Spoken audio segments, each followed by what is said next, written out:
My husband just told the judge I'm a charity case he rescued from the gutter. He's laughing. His lawyers are laughing. For 10 years, I let Julian Vance believe I was a nobody. I hid my name, my past, and my mother's terrifying reputation just to make him feel like a king. But today, the king decided to execute his queen.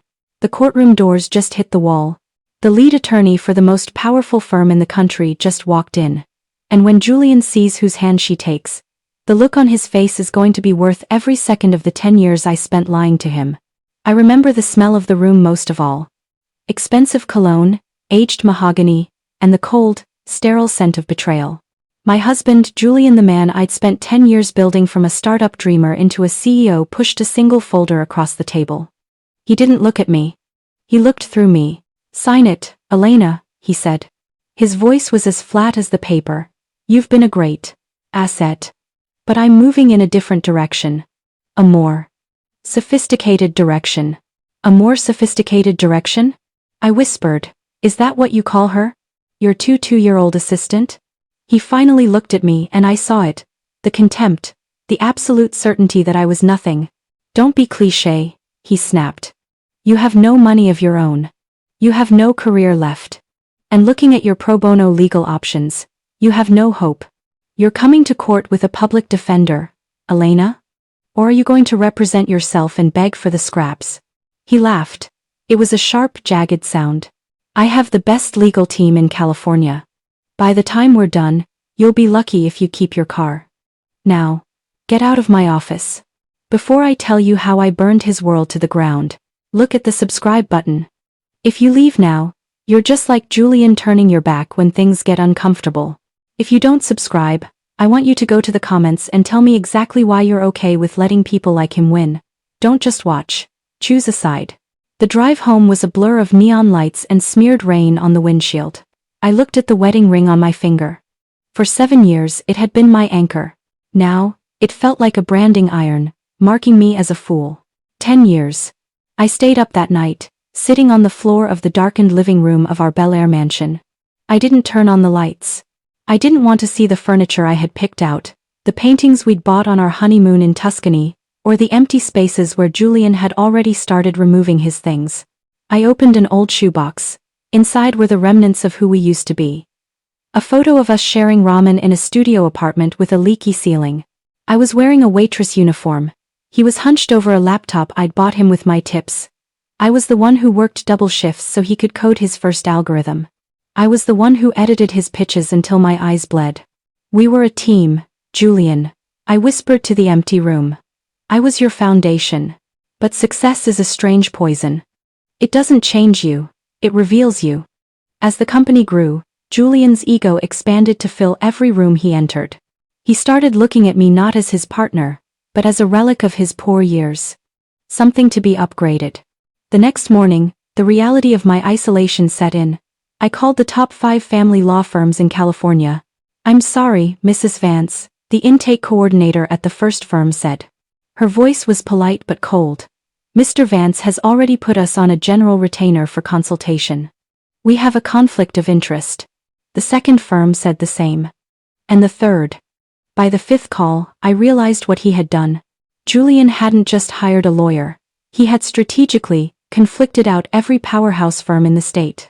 He had spent $250,000 just to ensure I couldn't hire anyone who could actually beat him. I was being systematically erased. He wanted me to show up to court with a lawyer from a strip mall, someone he could steamroll in 15 minutes. That night, Julian came by to pick up his remaining suits. He didn't even use his key. He rang the doorbell like a stranger. When I opened it, he was checking his watch. "Elena," he said, stepping past me, "I assume you've had trouble finding representation. Let me save you the stress. Sign the papers tomorrow. I'll increase the alimony by 5%. It's a loyalty bonus for the early years." "Loyalty?" I asked, my voice trembling with a mix of rage and disbelief. "You're sleeping with a girl who wasn't even out of high school when we started this company." He stopped, his hand on a silk tie. He turned and his eyes were like chips of ice. "This company is mine, Elena. I built it. You just held the umbrella while I worked. Don't confuse being a witness with being a creator." I watched his taillights disappear down the driveway. He thought I was a girl from the sticks. He thought I was an orphan with no history and no teeth. I went to the master bedroom and knelt by the floorboards near the closet. I pulled back the rug and used a screwdriver to pry up a loose plank. Inside was a small, dusty velvet box. I hadn't opened it since the day I married him. Inside was a string of South Sea pearls and a burner phone. I sat on the bed and dialed a number I had spent 7 years trying to forget. My heart was hammering against my ribs so hard it hurt. The phone rang once. Twice. 3 times. Yes? A woman's voice answered. It was a voice that sounded like a velvet glove over a steel fist. Mom? I whispered. It's Elena. Elena, my mother, Catherine Sterling finally said. There was no warmth, only a terrifying, focused clarity. I assume you're calling because the scavenger finally bit the hand that fed him. He's taking everything, Mom. He blacklisted every firm in the city. He thinks I'm nothing. I heard the sound of a heavy fountain pen being capped. He thinks you're nothing because you acted like nothing for 10 years. You played the supportive wife to a man who has the soul of a middle manager. You hid your name. You hid my name. I wanted to be loved for me, Mom. Not for the Sterling fortune. And how did that work out for you, darling? Her voice dripped with sarcasm. Is he loving you while he signs those divorce papers? No, I said, my voice hardening. He isn't. I need you, Mom. Not as a mother. I need the Iron Widow. The Iron Widow doesn't work for free, Elena. If I come down there, we aren't just getting you a settlement, we are going for total scorched earth. I want his board seats. I want his patents. I want the shirt off his back, and I want him to thank me for leaving him his skin. Are you ready for that? I'm ready, I said. Good. Don't hire a lawyer. Don't tell your friends. Appear broken. Appear desperate.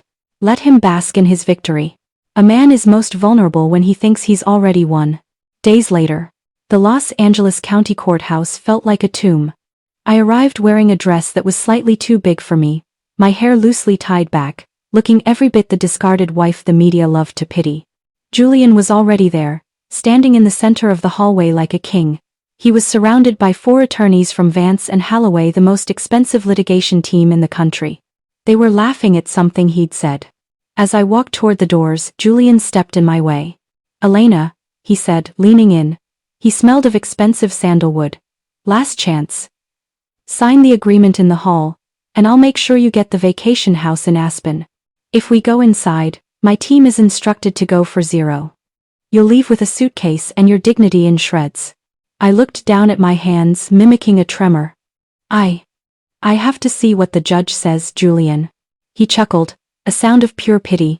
Suit yourself. But remember, I offered you a way out. We entered the courtroom. The air was thick with the scent of old paper and floor wax. Judge Miller sat on the bench, her glasses perched on the tip of her nose. Case 402, Vance versus Vance, the bailiff announced. Your Honor, Julian's lead lawyer, a man named Marcus Thorne, stood up. He radiated arrogance. My client is prepared to move forward. It appears the petitioner, Mrs. Vance, is representing herself today? Given the complexity of the marital estate, we find this unfortunate. But we are ready to proceed with the default judgment. The judge looked at me. Mrs. Vance? Do you have counsel? I'm waiting for one person, Your Honor, I said. My voice was intentionally thin. Julian leaned back in his chair, crossing his legs. He checked his Patek Philippe watch and whispered to Thorne, She's stalling. She has nobody. Thorne stood up again. Your Honor, this is a waste of the court's time. Mrs. Vance has had weeks. Suddenly, the heavy double doors at the back of the courtroom swung open with a bang that echoed like a cannon shot. The entire room turned. A woman walked in, silhouetted by the hallway lights. She was dressed in a bespoke charcoal suit, her silver hair pulled back in a lethal bun. Behind her, 4 junior associates marched in perfect formation, carrying silver-trimmed briefcases. Marcus Thorne's face didn't just go pale. It went gray. He dropped his pen. It clattered on the floor, the only sound in the dead-silent room. Who is that? Julian hissed to Thorne. Thorne. Who is that? Thorne didn't answer. He couldn't. He looked like he was watching his own executioner approach. The woman reached the bar. She didn't even look at Julian. She looked at the judge and gave a sharp, professional nod. Catherine Sterling, for the petitioner, she said. Her voice was like a low-frequency hum that vibrated in your chest. Apologies for the delay, Your Honor. My private jet had a minor mechanical issue in London, but I believe we are just in time for the negotiations. The judge leaned forward, her eyes wide. Miss Sterling. It is an honor to have you in my courtroom. I wasn't aware you took domestic cases. I don't, my mother said, finally turning her head to look at Julian. Her gaze was predatory. Unless it involves someone attempting to defraud my daughter. The silence that followed was deafening. Julian looked at me, his mouth opening and closing like a fish out of water. Daughter? Julian gasped. Elena. You're a Sterling. I stood up, no longer shaking, no longer small. I straightened my posture and looked him in the eye for the first time in months. You said I was a witness to your success, Julian. I said, my voice steady and cold. But you forgot one thing. I was the one who wrote the script. And now? I'm the one ending the show. My mother clicked open her briefcase. Your Honor, we move to freeze all of Mr. Vance's personal and corporate assets effective immediately. We have evidence of 3 shell companies in the Cayman Islands used to hide marital property. And that's just the first page of my filing. Julian's lawyers started whispering frantically. Julian himself looked like he was about to vomit. This isn't a divorce anymore, Julian, my mother whispered, leaning over his table as the judge began reviewing the pile of documents. This is an autopsy. And you're still awake for it. The air in the courtroom had shifted. It no longer felt like a hall of justice. It felt like a surgical theater. Julian sat frozen, his hands still hovering over the mahogany table as if trying to steady a world that had just tilted off its axis. My mother, Catherine, didn't sit down. She paced the length of the petitioner's table with the grace of a panther. Every click of her heels sounded like a countdown. Your Honor, she began, her voice resonating with an authority that made the court reporter sit up straighter. For the past 7 years, my daughter has been the silent engine behind Vance Tech. While Mr. Vance was busy being the face of the company gracing magazine covers and giving TED Talks, Elena was managing the intellectual property filings and the early-stage venture capital relations. She wasn't just a housewife. She was the de facto chief operating officer without a paycheck. Julian finally found his voice. It was high-pitched, strained. That's a lie. She was home. She chose to be home. My mother stopped pacing. She slowly turned her head, looking at Julian over the rim of her designer glasses. The look was so cold I felt the temperature in the room drop. She chose to stay home because you asked her to, Julian, she said softly. You told her that 2 Sterlings in the tech world would be too much power for one marriage. You played on her love to keep her hidden. But while she was hidden, she was meticulous. She signaled to one of her associates. A thick, leather-bound binder was placed on the judge's bench. Inside that folder, my mother continued, are the digital logs from the Vance home network. It turns out, even when Elena was just at home, she was the one reviewing the source code for your Apex algorithm. We have the timestamps. We have the edits. We have the proof that the very foundation of your billion-dollar empire was built on the back of the woman you just tried to discard with a loyalty bonus. I looked at Julian. He was staring at the binder as if it were a live grenade. He knew. He knew that I had kept every draft, every note, every suggestion I'd ever made to him over coffee at 3 a.m. Marcus Thorne, Julian's lead lawyer, tried to intervene. Your Honor, this is highly irregular. These claims are unsubstantiated. I have the metadata, Marcus, my mother snapped, not even looking at him. Sit down before I move for sanctions for your incompetence in vetting your client's assets. Thorne sat. He actually sat. I had never seen a man of his stature look so small. I remember looking out the window of the courtroom then. The sun was trying to break through the California mist. I thought about all those nights I spent helping Julian. I did it because I believed in him. I did it because I thought we were building a legacy for our future children. I didn't realize I was just building a pedestal for him to look down on me from. Julian, I said, my voice barely a whisper but loud enough for him to hear in the silence. You told me I was a witness. You should have remembered. Witnesses see everything. My mother wasn't finished. She leaned in closer to the judge. Beyond the intellectual property, Your Honor, we have found a series of transfers. Between 2022 and last month, Approximately $42 million was moved from the marital joint account into a holding company called Blue Horizon. Does that name ring a bell, Julian? Julian's face went from gray to a sickly, mottled white. Blue Horizon is registered in the British Virgin Islands. My mother continued, her voice gaining speed and power. The sole beneficiary isn't Julian Vance. It's a Miss Chloe Sinclair. His sophisticated assistant. The courtroom erupted in a low murmur. The judge's eyebrows shot up. You moved our retirement fund to your mistress? I asked, my voice finally finding its edge. The heartbreak was being cauterized by a white-hot flame of fury. Julian looked at me, and for the first time, I saw fear. Not just the fear of losing money, the fear of a man who realized he had brought a knife to a nuclear standoff. Elena, I can explain, he stammered. It was a tax strategy. A tax strategy? My mother laughed.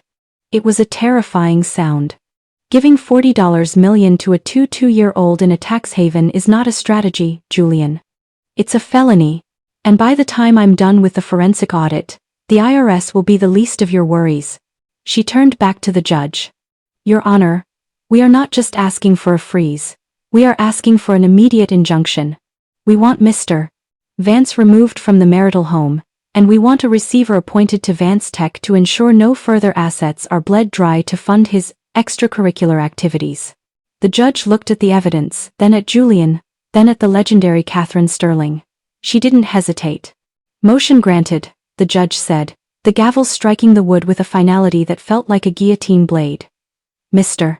Vance, you have 2 hours to remove your personal effects from the residence under police supervision. We will reconvene in 48 hours for the full evidentiary hearing.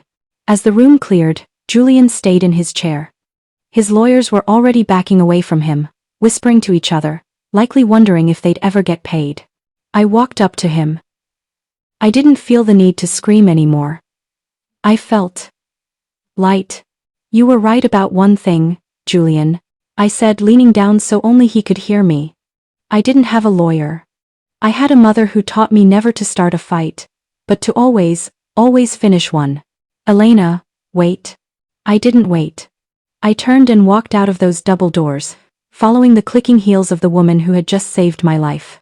But as we reached the hallway, my mother stopped. She looked at her phone and then at me. Her expression was grim. The audit just hit the first snag, Elena, she said. Her voice low. What is it? The $42 million. It's gone. It was moved an hour before we entered the courtroom. Chloe Sinclair has vanished, and she took the keys to the Vance Tech servers with her. My heart plummeted. Julian hadn't just cheated on me, he had been played. And if Chloe had the servers, she didn't just have the money, she had the entire company. Mom, I whispered. If she leaks that data, we don't just lose the divorce. We lose everything. My mother looked back at the courtroom doors. Then we stop being lawyers, she said. And we start being hunters. The marble hallway of the courthouse suddenly felt like it was closing in. I had spent weeks feeling like a victim, then 15 minutes feeling like a queen, only for the floor to drop out from under me again. She's gone? I repeated, the word tasting like ash. Mom, Chloe Sinclair was a college dropout who didn't know the difference between a spreadsheet and a slide deck. How did she bypass Julian's security? My mother didn't answer immediately. She walked toward the elevator, her heels clicking with a frantic, metallic rhythm. Because, Elena, she said, her voice dropping to a dangerous whisper as the doors slid shut, you weren't the only one playing a part in Julian's life. You played the supportive wife. He played the genius CEO. And Chloe? She was playing a much older game. We reached the underground parking garage. My mother's black sedan was waiting, engine idling like a growling beast. We climbed in, and she immediately opened a laptop. The blue light of the screen carved deep shadows into her face, making her look like a high priestess of digital warfare. Look at this, she commanded. I leaned over. The screen showed a series of rapid-fire transactions. The $42 million hadn't just been moved. It had been fragmented. It was bouncing through servers in Estonia, Singapore, and the Cayman Islands. It was being laundered in real time. Julian didn't just give her the money, I realized, my stomach churning. He gave her the administrative credentials to the Vance Tech mainframe to manage his private accounts. He was so arrogant he thought she was too pretty to be smart. His sexism didn't just cost him his marriage, Elena. It cost him his empire. If she has the source code for the Apex algorithm, she doesn't need Julian. She can sell it to his biggest competitor Vanguard Systems and disappear forever. I leaned back against the leather seat, staring out the tinted window at the palm trees of Los Angeles. Weeks ago, I would have cried for him. I would have worried about his legacy. Now? I just felt a cold, clinical curiosity about how hard he was going to hit the pavement when he finally fell. Weeks passed, I murmured to myself. At least, it felt like weeks in the span of a few seconds. What? My mother asked. The night he served me papers, I said, my voice hardening. He told me he was moving in a sophisticated direction. He actually thought he was the one in control. We need to find her, Mom. Not for Julian. For me. Half of that company is legally mine. If she burns it down, she's burning my future, too. My mother's fingers flew across the keys. I've already put a tail on her last known IP address, but there's a complication. Chloe Sinclair doesn't exist. I blinked. What do you mean she doesn't exist? I've seen her. I've been in the same room as her. The name is a ghost. The social security number belongs to a woman who died in 1994. The degree from Stanford? Forged. Julian didn't fall in love with an assistant, Elena. He fell in love with a corporate spy. The car swerved onto the 405 freeway. My mind was racing. If Chloe was a spy, who was she working for? And then, a memory hit me. A small, seemingly insignificant detail from 3 months ago. The gala, I whispered. The Silicon Valley Founders Gala. Julian was talking to a man from Vanguard Systems. A man named Silas Vane. Julian was laughing, but Chloe, she was standing behind him, and she gave Silas a look. I thought it was a flirtation. I thought she was cheating on Julian with his rival. It wasn't a flirtation, my mother said, her eyes narrowing. It was a status report. I felt a surge of adrenaline. The heartbreak was gone, replaced by the thrill of the hunt. Julian had tried to leave me with nothing, but he was the one about to be left with less than zero. Mom, I said, reaching for my own phone. Julian's phone is still on the family plan. He never changed the password because he was too lazy to remember a new one.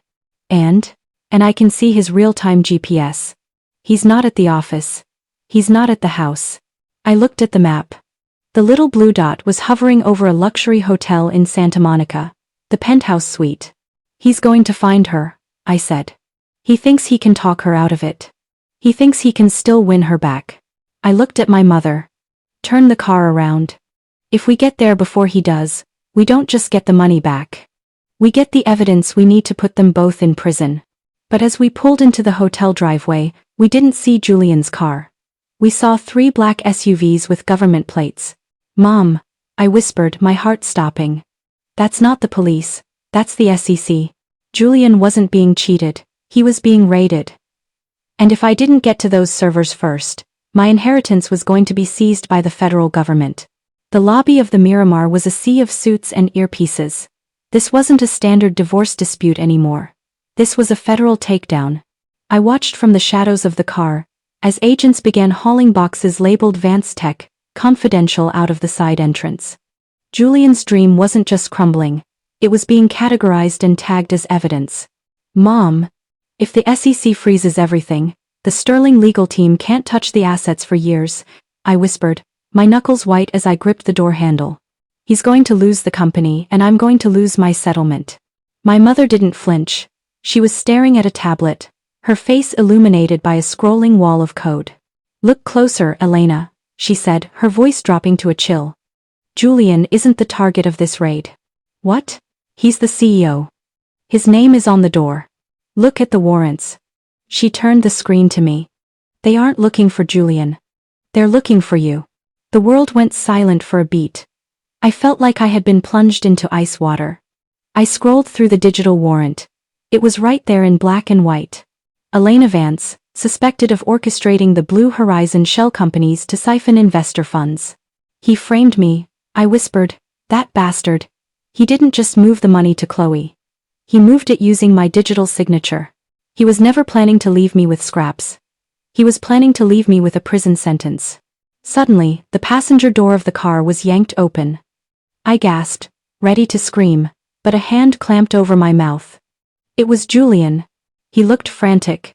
His expensive hair was disheveled, and his suit jacket was missing.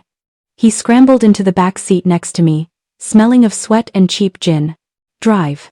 He hissed at my mother's driver. Drive now. My mother didn't move. She didn't even look at him. Mr. Vance, you have exactly 5 seconds to remove your hand from my daughter before I have my security detail turn you over to those agents. Julian recoiled, his eyes wide and bloodshot. Elena, you have to help me. They think it was you. I told the SEC that you handled the offshore accounts. I thought it would just delay the divorce. I didn't think Chloe would actually take the money. I slapped him. The sound echoed in the confined space of the car. You framed me for your own embezzlement? I screamed, the fury finally boiling over. After 10 years? After I gave you everything? I was desperate, he cried, burying his face in his hands. The company was failing, Elena. The Apex algorithm had a bug, a massive security flaw that could crash the whole network. I needed the $42 million to buy the fix from Vanguard Systems. Chloe said she could facilitate the deal. She said if we put it in your name, the board wouldn't ask questions during the audit. I looked at my mother. She had gone perfectly still. Julian, I said, my voice dangerously calm. What bug are you talking about? The data leak, he sobbed. Apex hasn't been secure for 18 months. We've been selling a broken product to the government. If that gets out, it's treason. Chloe said she was protecting us. Chloe didn't take the money to protect you, Julian, I said. The realization hitting me like a physical blow. She took the money because she is the bug. She planted the security flaw herself. She's been working for Vanguard since before you even met her. Julian looked up, his face a mask of pure, pathetic confusion. No, she loved me. She loved your access codes, I snapped. My mother finally spoke. Well, Julian, you've managed to do the impossible. You've turned a simple divorce into a national security crisis. And since Elena's name is on those documents, my priority is no longer your company. It is her freedom. She turned to me, her eyes flashing with a cold, predatory light. Elena, we have a choice. We can turn him in right now and hope the SEC believes you were an innocent bystander, or we can use the fact that the SEC thinks you're the mastermind to our advantage. What do you mean? I asked. If they think you have the keys to the kingdom, my mother smiled, then you're the only person they'll negotiate with. We don't just take Julian's money. We take his immunity. I looked at Julian, who was shaking in the corner of the seat. The man I loved was gone. This was just a carcass. Julian, I said, leaning in close. I'm going to save you from prison. But in exchange? You're going to sign over every single share of Vance Tech to me. Right now. In the back of this car. You can't do that, he whispered. The board. The board is about to go to jail. I cut him off. Unless I fix the bug I supposedly created. Sign the papers, Julian. Or I open this door and start screaming for the feds. The car sped away from the Miramar, the blue and red lights of the SEC raid fading into a blur in the rearview mirror. Inside the cabin, the silence was heavy, broken only by the scratching of a pen. Julian's hand was shaking so violently he could barely form the letters of his own name. But he signed. He signed away the patents, the voting rights, and the CEO chair of the company that had become his entire identity. There, he choked out, shoving the tablet back toward my mother. It's yours. Everything is yours. Now get me out of here. If they find me, I'm dead. Not just legally, Silas Vane doesn't leave loose ends. My mother handed the tablet to her associate without looking at Julian. You aren't dead yet, Julian. You're just irrelevant. Drop him at the safe house in Topanga, she commanded the driver. The safe house? I asked. A windowless basement with a locked door, she replied coldly. For his own protection, of course. As the car slowed to let a terrified Julian out at a nondescript property, I felt a strange shift in my chest. The heartbreak was gone. In its place was a cold, clinical clarity. I wasn't just a wife anymore. I was a strategist. Mom, I said, looking at the city skyline. If Chloe is working for Vanguard, she isn't just hiding, she's waiting for the market to open. She's going to leak the Apex flaw at 9:30 a.m. to tank the stock, let Vanguard buy it for pennies, and then discover the fix she already has in her pocket. Correct, my mother said, her eyes gleaming with pride. So, how do we stop a ghost? We don't stop the ghost, I said, a slow smile spreading across my face. We haunt her. Chloe thinks she's the only one with the source code. But she forgot that I was the one who wrote the encryption keys 3 years ago. She has the data, but I have the heartbeat. The heartbeat was a backdoor protocol I had built during a bout of insomnia when I realized Julian's security team was getting sloppy. I never told him about it.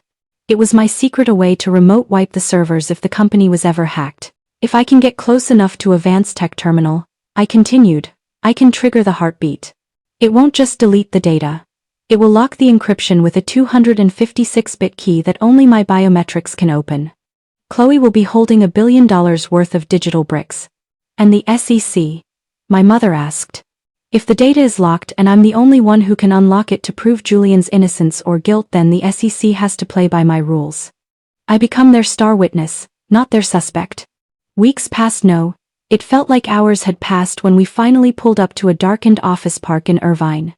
This was the secondary Advanced Tech server hub. Julian never came here. He thought it was beneath him, but it was the only place where the physical uplink was still active. You have 20 minutes, Elena. My mother said, checking her watch. The SEC will have tracked your GPS by now. I've sent 3 decoy cars in different directions, but they aren't stupid. I stepped out of the car. The night air was cool. I wore a dark hoodie over my court dress, a pair of sneakers replacing the heels I'd discarded. I approached the side door. I swiped my old keycard. Access denied. She changed the physical locks. I whispered into my comms. Mom, I can't get in. Check the emergency override, Elena. Think. What did Julian always forget? I closed my eyes. Julian always forgot the maintenance hatch in the loading dock. He said it was unsightly and had it covered with a decorative grate. I ran toward the dock. My lungs burned. I pulled at the grate, my fingernails breaking against the metal. With a groan of rusted iron, it gave way. I crawled through the narrow vent, the smell of dust and ozone filling my nose.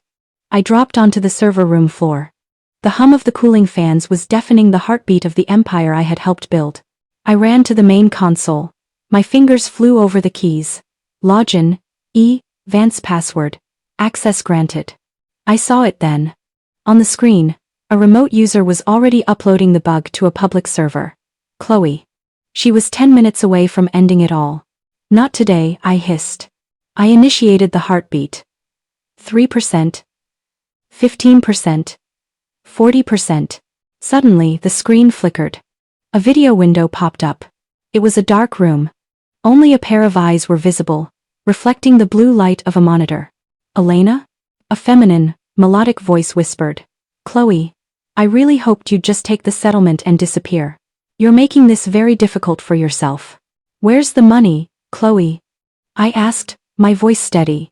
The money is gone. But your reputation? I can still save that. Stop the heartbeat, and I'll send the SEC the real logs, the ones that point to Julian. You can walk away a rich widow. I don't want to be a rich widow, I said, my finger hovering over the execute key. I want to be the woman who broke you. Then look behind you, Elena, Chloe said, her voice dropping to a chilling cold. I froze. I didn't turn around. I heard the click of a safety being disengaged. You didn't think I'd leave the servers unguarded, did you? The hum of the servers felt like a million bees stinging my eardrums. I didn't turn around. I couldn't. The cold circle of the barrel was pressed firmly against the base of my skull. Don't move, Elena, a voice whispered. It wasn't Chloe's melodic lilt. It was deeper, professional. It was Marcus Thorne, Julian's loyal lead attorney. Marcus? I whispered, my heart hammering against my ribs. You're with her. You're working for Vanguard? I'm working for the highest bidder, darling, he sneered. Julian was a sinking ship the moment he met Chloe. I just made sure I had a lifeboat. Now, move your hand away from that execute key, or the SEC will find a very tragic suicide note on your laptop. I looked at the screen. The heartbeat was at 82%. If I stopped now, Chloe won. If I didn't, Marcus would pull the trigger. You won't kill me, I said, my voice steadier than I felt. If I die, the biometric encryption locks forever. You'll be holding a brick, and Vanguard won't pay you a cent for a brick. Marcus hesitated. I felt the pressure of the gun waver for a fraction of a second. That was all I needed. I slammed my elbow into his ribs and dived toward the rack of servers. He missed. The bullet hissed past my ear and shattered a cooling tube. Liquid nitrogen began to hiss into the room, creating a thick, white fog. You bitch. Marcus screamed, coughing as the freezing air hit his lungs. I scrambled under a desk, my fingers finding the emergency fire axe on the wall. Mom. I hissed into my earpiece. Marcus is here. He's armed. There was a burst of static. Then my mother's voice came through, but she wasn't talking to me. I know he's there, Silas, she said. I froze. Silas? Silas Vane? The CEO of Vanguard? I told you 30 years ago that if you ever touched my family again, I'd burn your world down. My mother's voice continued, cold as the nitrogen fog. Elena, stay down. Marcus isn't just a lawyer. He's Silas's son. My head spun. Marcus was Silas Vane's son? And my mother knew him. Mom, what are you talking about? I whispered. Catherine, you always were a dramatic one. A new voice crackled over the server room's intercom. Silas Vane. But let's be honest. Elena isn't just your daughter, she has my eyes. Don't you think she deserves to know who her real father is before Marcus finishes this? I felt the air leave my lungs. I looked at Marcus, who was standing in the fog, gun raised, his face a mirror of my own shock. Father? Marcus gasped, looking up at the intercom. What are you talking about? The sterling fortune was built on a lie, Elena. Silas's voice boomed through the room. Your mother didn't build that firm alone. We were partners. In business and in other things. She ran away with you because she wanted all the power for herself. She didn't protect you from me. She stole you from me. I looked at the screen. Heartbeat. 100%. Encryption complete. I stood up from behind the server rack, the fog swirling around my waist. I didn't care about the gun anymore. I didn't care about the SEC. Is it true? I screamed into the earpiece. Mom? Is he my father? My mother's voice was a whisper, stripped of all its iron. He is a monster, Elena. I did what I had to do to keep you away from his shadow. I let Julian think you were a nobody, so Silas would never find you. I sacrificed my relationship with you to keep you alive. I looked at Marcus. My half-brother. The man who had just tried to kill me for a company that was, apparently, our twisted family's birthright. Well, I said, stepping toward him. I held up the flash drive with the encryption keys. It looks like the family business just got a new CEO. Marcus, put the gun down, I said. Our father doesn't care about you. He just told you I'm your sister, and then told you to kill me in the same breath. He's using us both. Marcus's hand was shaking. He looked at the intercom, then at me. He said I would lead Vanguard. He lied, I said. But I have the keys to Vance Tech. And if we work together, we can take Vanguard, too. We can leave them both with nothing. From the hallway, we heard the heavy thud of tactical boots. The SEC had arrived. Elena Vance, drop the weapon and come out with your hands up. I looked at Marcus. Choice is yours, brother. Do we rot in a cell for our parents' sins, or do we walk out of here as the new owners of the city? Marcus lowered the gun. He looked at the flash drive in my hand. What's the plan? He whispered. I smiled. It was my mother's smile, predatory, brilliant, and utterly cold. We're going to give the SEC exactly what they want. We're going to give them Silas Vane.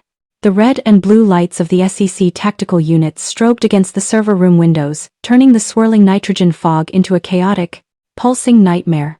Elena Vance, you have 10 seconds, the megaphone boomed from outside. I turned to Marcus. My brother. The man who, minutes ago, had a suppressor pressed to my skull. Now, he looked like a lost child standing in the ruins of a digital empire. Give me the gun, I commanded, my voice flat. He handed it over without a word. I checked the safety, wiped his prints with my sleeve, and tucked it into the waistband of my dress. Mom, are you listening? I whispered into the comms. I'm here, Elena, my mother replied. Her voice was back to its steely resolve, but I could hear the faint tremor of a woman who had just had her 30-year-old secret ripped open like a fresh wound. I'm coming out. But I'm bringing Marcus with me as my hostage. Tell your contacts in the SEC to hold fire. If they shoot, the encryption keys go into the liquid nitrogen. Silas loses his prize, the government loses their evidence, and everyone goes home a loser. Elena, that's too dangerous, she protested. It's the only play we have, Mom. You taught me that power isn't given, it's taken. Now, watch me take it. I grabbed Marcus by the collar, shoving him toward the main doors. I held my phone out like a detonator. Don't shoot. I screamed as the heavy security doors hissed open. A dozen laser sights instantly dotted my chest. The agents were crouched behind their shields, weapons leveled. In the center of the perimeter stood a man in a tailored Navy suit, Special Agent Miller. Mrs. Vance, let the lawyer go and put your hands behind your head, Miller ordered. This lawyer isn't just a lawyer, Agent Miller. I shouted, my voice echoing off the concrete walls of the parking structure. He's the son of Silas Vane. And he has the physical coordinates of the server where the stolen $42 million is currently being held. I felt Marcus stiffen beside me, but I squeezed his arm hard. Keep the act up. I'm not the one you want, I continued, stepping into the light. Julian Vance was a puppet. I was the architect. And Silas Vane was the financier. You want the biggest corporate espionage bust in U.S. history. I'll give it to you on a silver platter. But first, I want to talk to my mother. The agents shifted.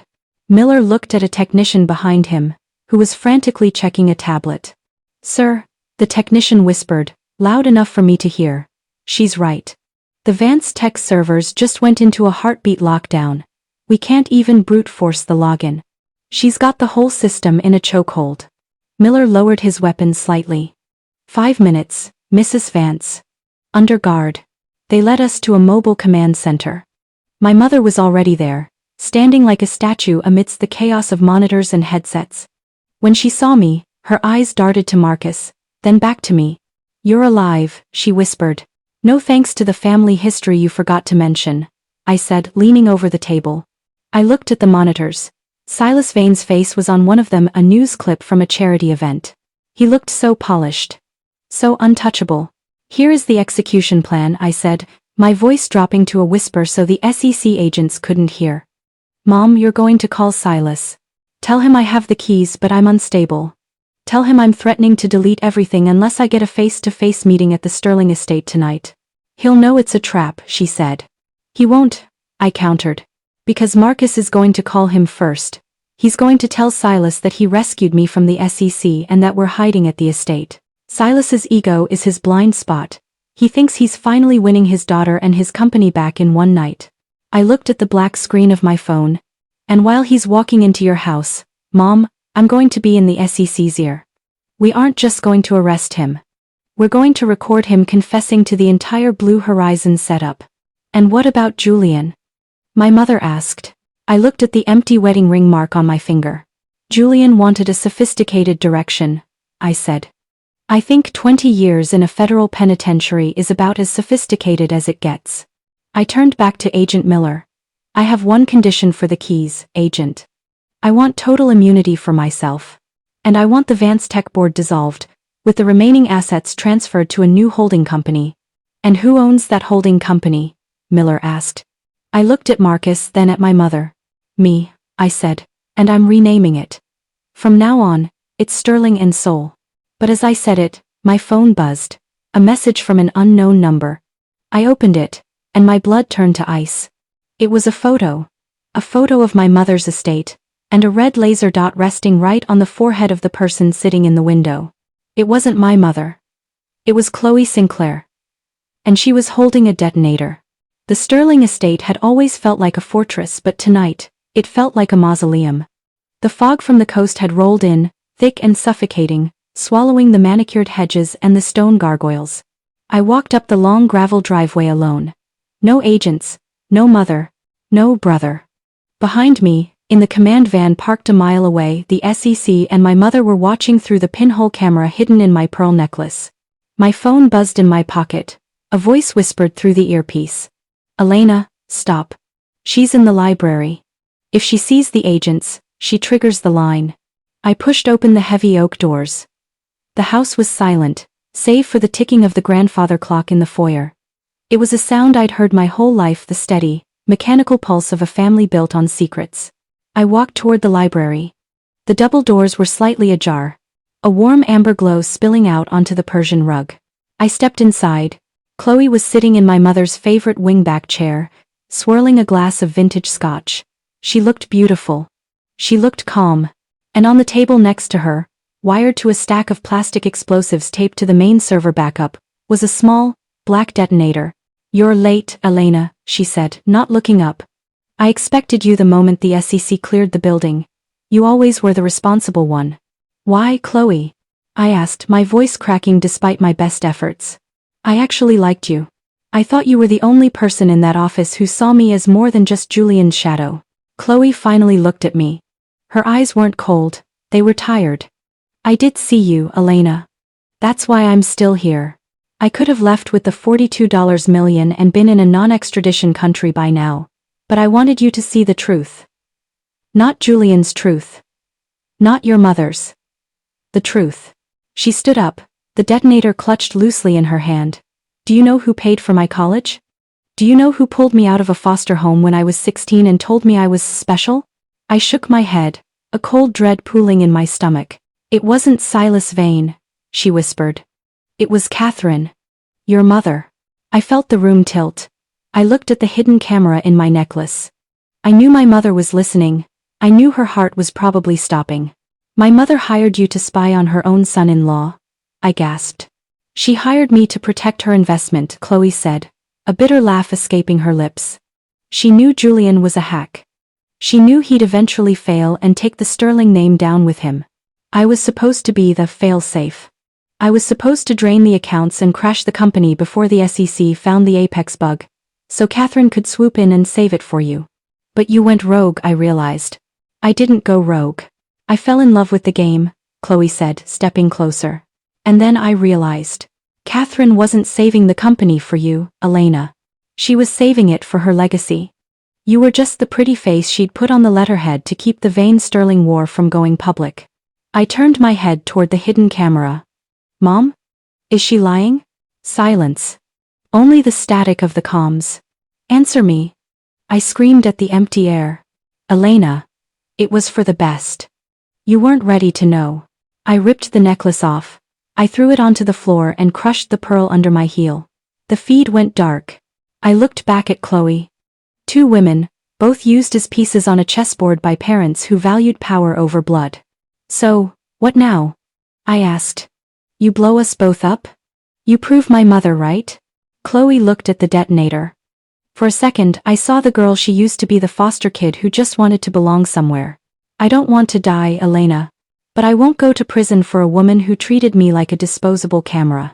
"Then don't," I said, reaching out my hand. "The SEC thinks you're a ghost. Marcus thinks you're a spy. I'm the only one who knows you're a victim. Give me the detonator. We'll tell them Silas Vane forced you. We'll tell them he held your family hostage." "I don't have a family," she said. "You have me," I lied. Or maybe, in that moment, it wasn't a lie.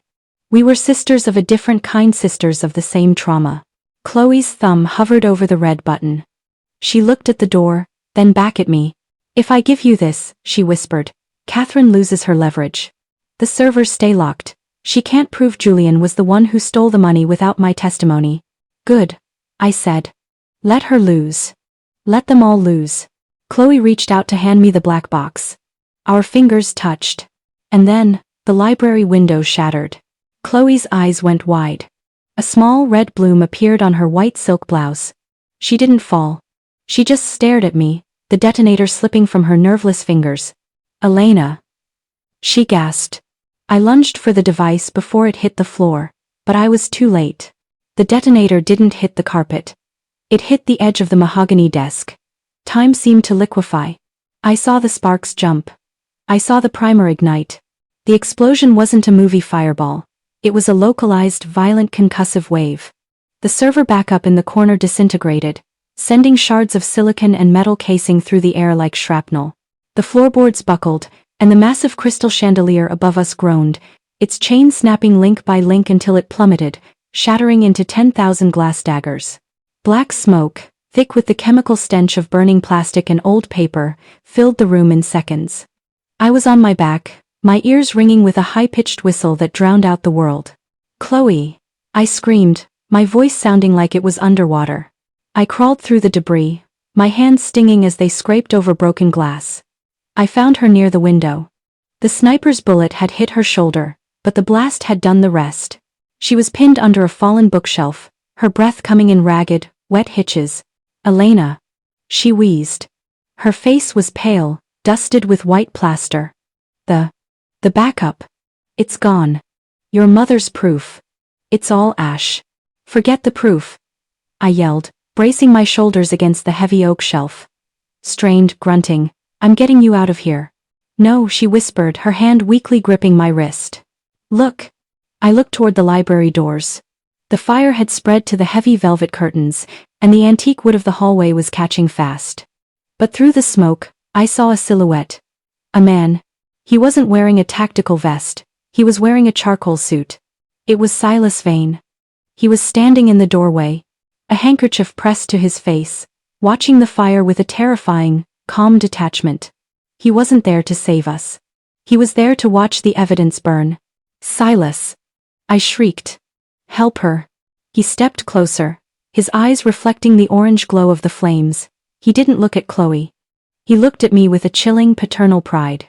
"You have your mother's fire, Elena," he said, his voice barely audible over the crackling wood. "But you have my ruthlessness.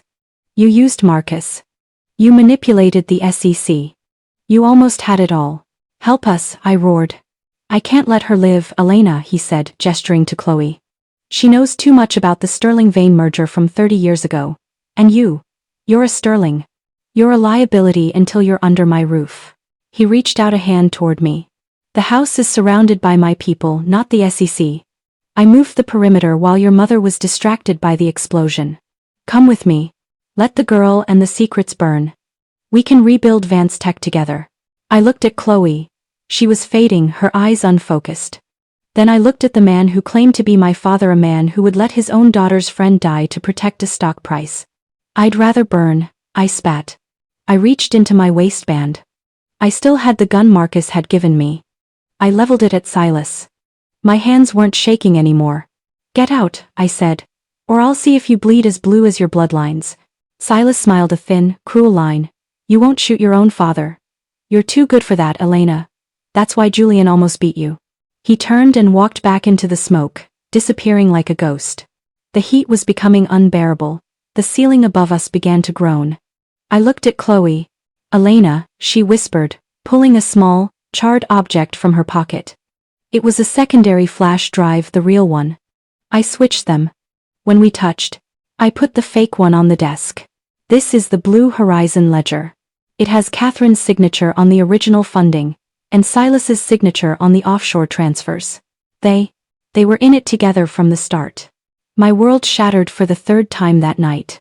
It wasn't a war between my parents, it was a partnership. A game they played with my life as the board.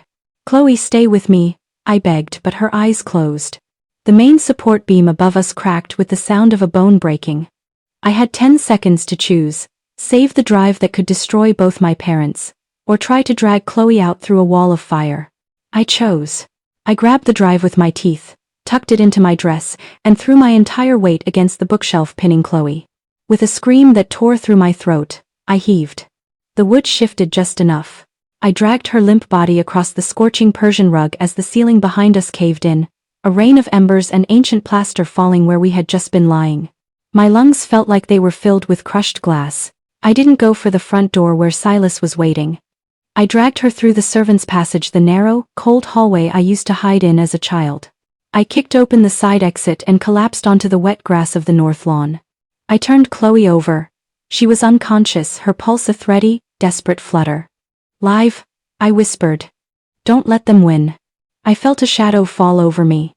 I looked up, expecting Silas or Marcus. Instead, I saw my mother. She was standing there in a pristine trench coat, her hair untouched by the chaos. She wasn't looking at the fire. She was looking at the charred flash drive in my hand. "You should have let her burn, Elena," my mother said. Her voice wasn't cold anymore, it was hollow. It would have been cleaner that way. I stood up, shaking, my face smeared with soot and Chloe's blood. I have the ledger, Mom. I know you and Silas weren't enemies. You were partners. The war was a front to keep the SEC's eyes on the competition while you two consolidated the tech industry. My mother stepped closer, her eyes flashing with a sudden, sharp intensity. We were more than partners, Elena. We were survivors. Do you know what happens to old money like the sterlings in a world of Silicon Valley disruptors? It disappears. I didn't partner with Silas to hurt you. I partnered with him to ensure that when the dust settled, you were the one standing at the top of the mountain. By framing me for embezzlement? I screamed. By letting Julian ruin my life. Julian didn't find that bug on his own, Elena, my mother whispered, her voice trembling with a terrifying truth. I gave it to him. I planted the flaw in his system 5 years ago. I knew he would eventually get greedy. I knew he would try to discard you. I set the trap for him the day you married him. You set him up. From the beginning.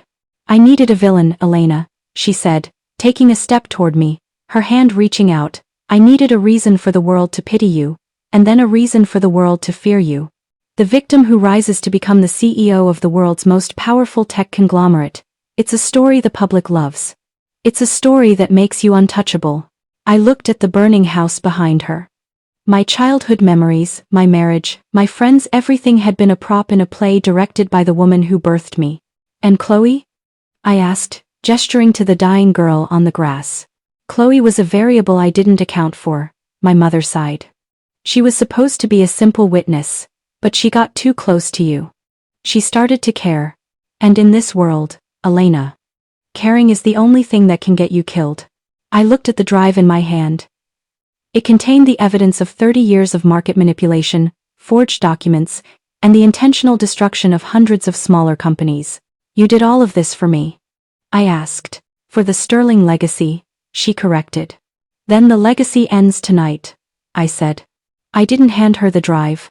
I pulled my phone out and hit a single button. What are you doing?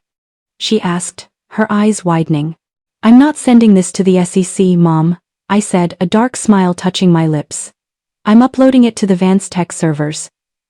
The heartbeat protocol? It doesn't just lock data. If it's triggered again, it broadcasts the contents to every major news outlet and law firm on the globe. My mother froze. Elena, if you do that, I go to prison. Silas goes to prison. Everything we built for you vanishes.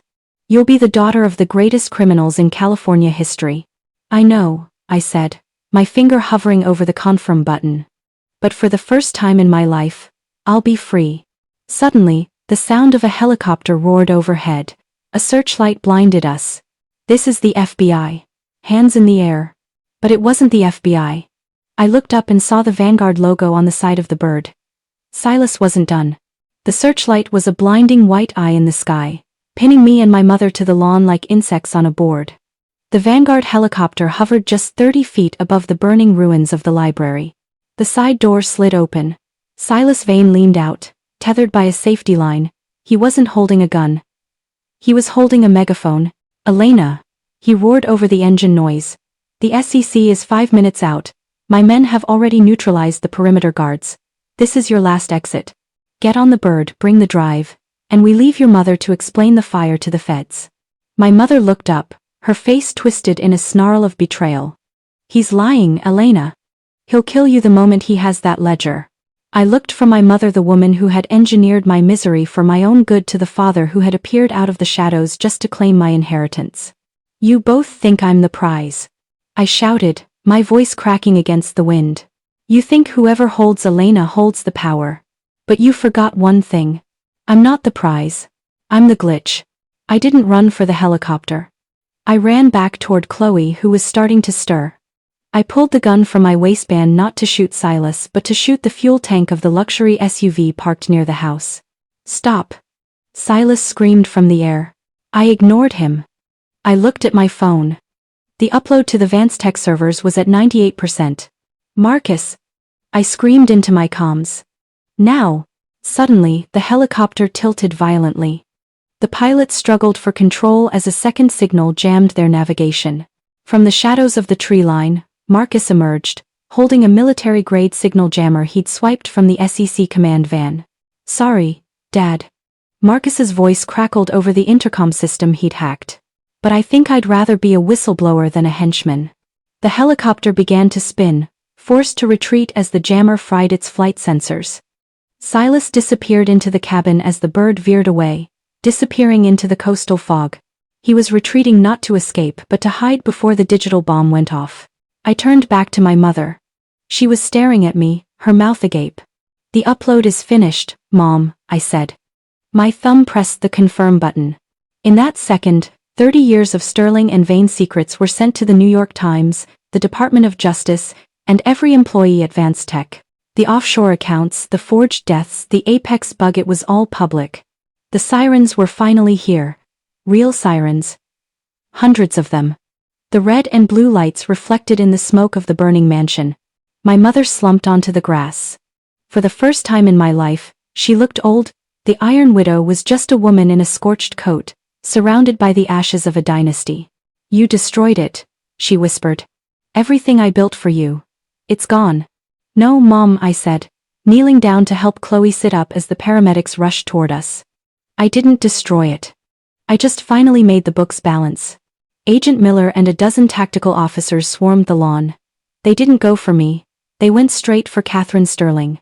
"Catherine Sterling, you're under arrest for conspiracy to commit securities, fraud, arson, and attempted murder," Miller announced. My mother didn't fight. She just looked at me, a look of cold, grudging respect. "You really are a Sterling, Elena. You sacrificed your mother to win the case." "No," I said, watching them lead her away. "I sacrificed a criminal to save a soul." As they loaded Chloe into the ambulance, Agent Miller walked over to me. He looked at the smoking ruins of the house. "We got the data, Mrs. Vance. It's enough to put Silas and your mother away for life. But there's one problem." "What?" I asked, my heart skipping a beat. "The ledger shows a final transfer. 10 minutes ago, $100 million was moved from the Blue Horizon account to an untraceable crypto wallet." "Julian?" I gasped. Miller shook his head. "Julian is still in the safe house. This came from inside the burning building. Someone else was in there, Elena. Someone we didn't see." The dawn began to break over the Pacific, bleeding a bruised purple and orange across the horizon. I stood on the blackened grass of my mother's estate, wrapped in a coarse wool blanket provided by a paramedic. The air was thick with the scent of wet ash and salt. I watched as they drove my mother away. She didn't look back. That was her way, always looking toward the next move, even if the board had been flipped. I thought about the little girl I used to be, playing under the mahogany tables of Sterling and Associates, thinking my mother was a goddess. I realized now she was just a builder who didn't care if she used her own daughter as a brick. "Elena." I turned. Agent Miller was standing there, his face illuminated by the rising sun. He looked exhausted. "The $100 million, I said, my voice raspy from the smoke. "You said it was moved from inside the house." "We tracked the signal," Miller said, looking toward the servants' quarters, the only part of the house still standing. "It didn't come from a laptop. It was a hardwired terminal in the basement. A ghost unit." My heart began to thud. The basement. The place Julian used to hide when he was working late during our visits to my mother. I walked toward the stone stairs leading underground, ignoring Miller's warning to wait for backup. The air grew colder as I descended. The basement was damp, untouched by the fire above. In the far corner, tucked behind a wine cellar, a single monitor was glowing. And sitting in front of it, nursing a glass of my mother's finest scotch, was the final ghost of my marriage. "Julian," I whispered. He didn't jump. He didn't even turn around. He just tilted his head, watching the scrolling green text on the screen. He looked different. The frantic, pathetic man from the car was gone. He looked settled. "You really should have checked the safe house twice, Elena," he said. His voice was smooth, devoid of the tremor I'd heard earlier. "Your mother's security is good, but they work for the highest bidder. And I've been stealing from the Sterling accounts long before I started stealing from Vance Tech. You weren't the puppet," I realized, the fury rising like a tide. "You weren't just a hack my mother set up. You were playing her, too." Julian stood up, straightening his soot-stained shirt. "I knew who you were the day I met you, Elena. I knew you were Catherine Sterling's daughter. I didn't marry you for love. I married you for access. I played the dumb, ambitious husband so well that even the Iron Widow thought she could use me. She thought she was setting me up to fail. I was the one feeding her the evidence to do it. I wanted her to destroy me so I could disappear with the insurance and the offshore funds while everyone was looking at the scandal between you and her. I looked at the screen. The $100 million transfer was complete. And now? I asked. You just walk away? I have a new identity, a new face waiting in Switzerland, and enough money to buy a small country, Julian said, stepping closer. He reached out as if to touch my cheek, but I recoiled. I did love one thing, though, Elena. I loved how easy it was to make you believe you were just a supporter. You were so desperate for a normal life that you handed me the keys to your soul. I looked him in the eye. I didn't feel the sting of betrayal anymore. I felt nothing but a cold, clinical satisfaction. You're right, Julian, I said. I did give you everything. But you forgot one thing about the heartbeat protocol. Julian's smirk flickered. What? The protocol doesn't just broadcast data. I whispered. It's a two-way street. If a terminal is used to move funds during a lockdown, it triggers a GPS ping to the nearest federal frequency. Julian's face went white. He turned to the monitor, his fingers flying over the keys, but it was too late. A massive red X appeared on the screen. Location broadcast, active. You didn't, he gasped. I didn't have to. I said, stepping back into the shadows as Agent Miller and 4 armed officers burst into the room.